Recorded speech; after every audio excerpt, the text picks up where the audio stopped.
네, 한 주간신문은 9,700자 기습이라고 표현했습니다. 북한이 한밤중에 남북 간의 군사 접촉에 대한 협상 과정을 이른바 또 폭로를 했습니다. 그러면서 남북 간의 이 문제가 진실공방 양상으로 흐르고 있습니다. 북한의 김정은 제1비서는 오늘도 공개 행보를 하면서 건재를 과시하고 있습니다.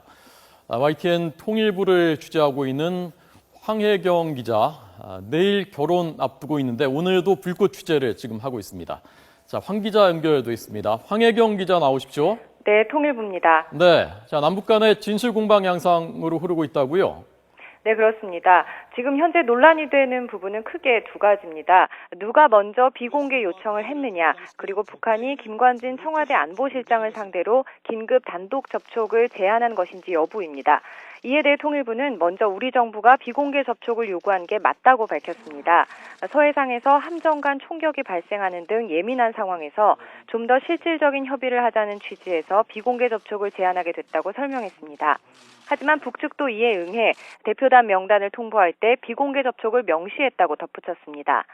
또 북한이 김관진 실장과 단독 접촉을 요구했는지 여부에 대해서는 북측이 지난 7일 처음 전통문을 보냈을 때 발신자는 황병서 총정치국장, 수신자는 김관진 실장이 맞지만 북측 수석 대표로 김영철 정찰총국장을 명시했기 때문에 우리 정부도 그에 상응하는 국방부 정책실장을 수석 대표로 임명한 거라고 밝혔습니다.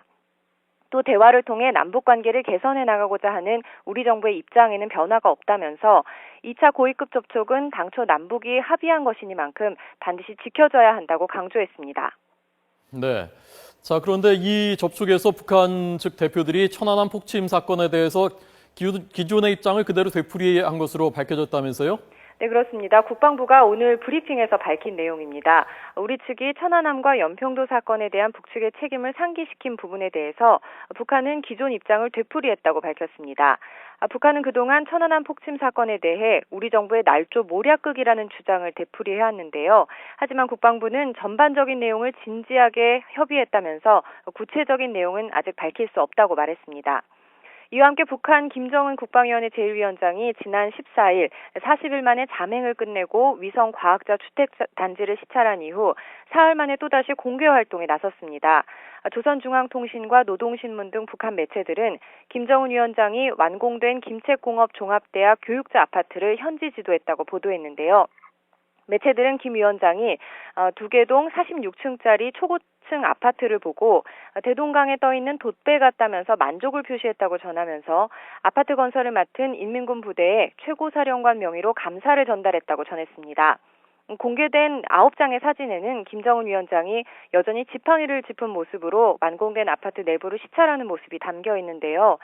이처럼 불편한 몸에도 불구하고 적극적인 현장 행보를 재개한 건 오랜 잠행으로 뒤숭숭했던 북한 내부의 결속을 다잡고 주민들의 동요를 막으려는 의도로 풀이되고 있습니다. 지금까지 통일부에서 YTN 황혜경입니다.